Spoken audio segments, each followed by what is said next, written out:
Hello everyone, আসসালামু আলাইকুম। আমি মাহবুবা রাব্বানি। সবাই কেমন আছেন? আল্লাহর রহমতে ভালো আছি।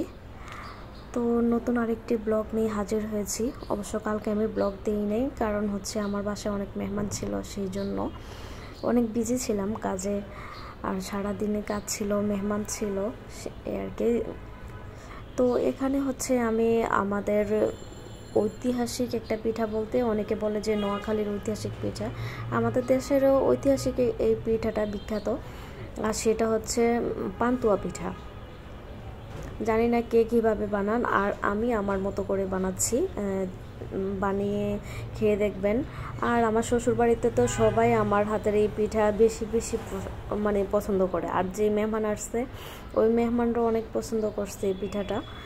তো এখানে হচ্ছে প্রথমে আমি চাউলের গুঁড়ি দিয়ে দিয়েছি 1 কাপ, এরপর হচ্ছে ময়দা দিয়েছিলাম 2 কাপ, সাথে চিনি, গুঁড়া দুধ আর একটু লবণ, সাথে হচ্ছে যে একটা ডিম ভেঙে দিছি। তো এখানে আবার লিকুইড দুধ হচ্ছে যে করে ফেলছি। এই যে আমাদের বাড়িতে হচ্ছে আগে দুধটা জাল করে লাল করে নেয়, এরপর এখানে যেহেতু শর্ট টাইম মেহমান আসছে, সেই সময় তো আমার দুধ গরম করে জাল দিয়ে লাল করার মতো সময় নেই। সেই জন্য আমি একটু গরম পানিতে, কুসুম গরম পানিতে বা আমি নর্মাল পানি দিয়ে গুলিয়ে এরপর হচ্ছে যে একটা ব্যাটার তৈরি করছি। আর ব্যাটারটা দেখেন এরকম হবে, একদম গাঢ় হবে না, একদম পাতলাও হবে না, তেলের পিঠা কায়ের মতো। এখানে আমি রেস্টে দিয়েছি 10 মিনিটের জন্য। রেস্টে নিতে নিতে এখানে হচ্ছে 2টা ডিম ফুস করে নিয়েছি। আর এদিকে হচ্ছে যে 2টা ডিম ফুস করে, এটা আসলে আপনাদের দেখে বুঝতে হবে, এটা হচ্ছে যে কাইটা করেছি ওই কাইটার ভিতরে এই ডিমগুলি বারবার গড়িয়ে গড়িয়ে মানে দেব। এই তো আমার 2টা ডিম ফুস করার শেষ। ভিতরটা যাতে হয়, ঠিক আছে, তাহলে যে কাঁচা যাতে না থাকে ভিতরটা। আমি যেহেতু কয়েক ধরনের পিঠে বানাবো, তাড়াতাড়ি দিয়ে দিলাম। 2টাই বসাইছিলাম, তাও বসাইছি। এখানে দেখেন একবার গড়িয়ে দিয়ে দিছি, এরপর দ্বিতীয়বার এরকমভাবে মানে একটা গড়াবেন, হয়ে গেলে এভাবে আস্তে আস্তে করে উপর দিয়ে তেল দিয়ে দিবেন। দেখেন আমারটা লাল হয়ে গেছে পিঠাটা। তো এখন আবার উঠিয়ে আবার এই কাইটাতে আবার গড়াবো, গড়িয়ে আবার তেলই দিব। এরকম করতে করতে না পিঠাটা অনেক বড় হয়ে যাবে।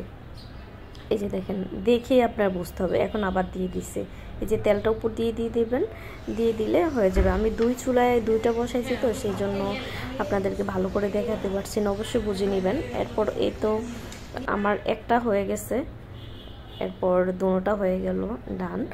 এরপর গরম গরম থাকতে আপনারা কেটে নিতে হবে, ঠান্ডা হয়ে গেলে কাটলে একটু হয়ে যায়। এই তো দেখেন মাশাআল্লাহ আমার পিঠাটা অনেক সুন্দর হয়েছে। আর পিঠাটা খেতে কিন্তু অনেক মজা।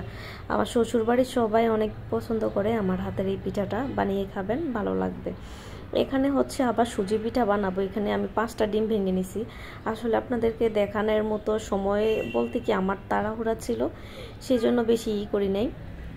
তো সুজি দিয়ে দিলাম, সাথে সাথে পিঠাটা বানিয়ে ফেলবেন, এটা রেস্টে রাখারও দরকার নাই। ডিম দিলাম 5টা, সাথে হচ্ছে একটু গুঁড়া দুধ, চিনি, একটু লবণ দিয়ে, এটা তার কোনো আপনি পানি কোনো কিছু দিবেন না, মাখা মাখা করে এরপর এরকমভাবে আপনি ভেজে নেবেন। ভেজে নিলে আপনার আবার সুজি পিঠা ডান। এই তো আমার সুজি পিঠা হয়ে গেছে, পান্তুয়া পিঠা হয়ে গেল। 2 ধরনের পিঠা অনেক শর্ট টাইমে বানিয়ে ফেললাম। মেহমান যখনই আসবে শর্ট টাইমে, তখন এই পিঠাগুলি বানিয়ে দিবেন। এখানে হচ্ছে আমি সব মেহমানদের জন্য সব নাস্তা রেডি করেছি। দেখেন আমি মালটাটা অনেক সুন্দর করে গুছিয়েছি, কার কার ভালো লাগে। এখানে আবার পাস্তা রান্না করেছি চিকেন দিয়ে। এখানে আবার চিকেন করছি, অনেক কিছুই নিজে নিজে করলাম। যাই হোক, মেহমানদের জন্য শর্ট টাইমের মেহমান। তো আমার ভিডিওটা কার কার ভালো লাগছে অবশ্যই জানাবেন। আর সবাই ভালো থাকবেন, আমাদের জন্য দোয়া করবেন। আল্লাহ হাফেজ।